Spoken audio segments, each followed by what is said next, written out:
Para to sa mga anak na gumugulo yung isip o may sakit na nararamdaman ng loob. Ito para sa inyo talaga. Minsan talaga masasabi nating masama na yung magulang, masama na yung nanay at tatay kasi hindi nila na ipapakita yung pagmamahal na gusto niyong gawin sa inyo. Kasi lagi kayong pinapagalitan, lagi kayong sinasaktan. Pero alam niyo ba na ginagawa nila yon para maging matibay kayo? Para lahat ng pagsubok sa buhay niyo ay malagpasan niyo. Isa rin ako sa naging anak. At isa na rin ako ngayon magulang. Kaya alam ko kung ano ang mararamdaman ninyo. Nung hindi pa ako nag-asawa, syempre, yung gusto lang natin yung gusto nating sundin. Kahit na pinapagalitan tayo sa mga bagay na hindi dapat natin gawin, ginagawa pa rin natin. Ngayon ko naintindihan yung may asawa na ako. Guys, sa totoo lang, kung nagagalit yung mga magulang natin sa atin, intindihin natin. Kasi, para sa atin yun.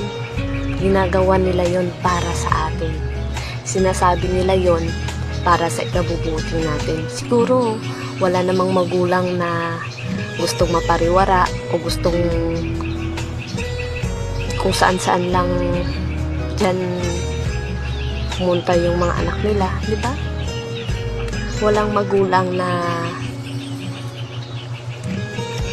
nakikita yung anak na nahihirapan. Siyempre, lahat ng magulang gusto nila umangat kayo, makita nilang maganda yung hanap buhay nyo balang araw. Kaya kung napapagalitan mo kayo ng mga magulang nyo, intindihin nyo. Minsan na rin nilang naranasan yan. Naging anak din sila. Naranasan din nilang ganyan. Nagagalit lang ang mga yan kasi para din naman sa ikabubuti nyo yan. Kasi ako sa totoo lang, ganun din ako sa mga anak ko ngayon. Gusto ko kasi silang turuan kung ano yung mabuti at makakabuti para sa kanila. Oo, minsan nagsisisi tayo na gumagawa tayo ng mali. Siyempre, huli na sa huli ang lahat niya, di ba? Pero, yung mga bagay na ginagawa mo is para sa kanila yon, hindi para sa ibang tao. Ginagawa mo ng isang ama o ng isang ina yung makabubuti para sa kanilang mga anak. Kaya, sa mga anak dyan na masama yung loob sa ina o sa ama,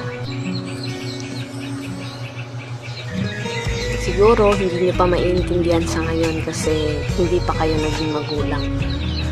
Maiintindihan niyo yan kung isa na kayong maging magulang. Kasi ako, lubos ko na naiintindihan niyo na kapag galit yung magulang, kung ano-ano yung sinasabi, kung ano yung masasakit ng mga salita yung sinasabi, siyempre, yung magulang naghihirap. Gumagawa ng paraan yung magulang para mabuhay tayong mga anak. Kaya dapat lang naintindihin natin, kung galit man sila sa atin, intindihin natin mga anak. Kasi walang ibang makakaintindi sa kanila kundi tayong mga anak, diba? Kaya sa mga anak dyan na suwail, sa mga anak dyan na hindi nakikinig sa mga magulang nila, nako, kung para rin naman sa ikabubuti nyo, sundin yung magulang nyo. Kasi para din naman sa inyo yun.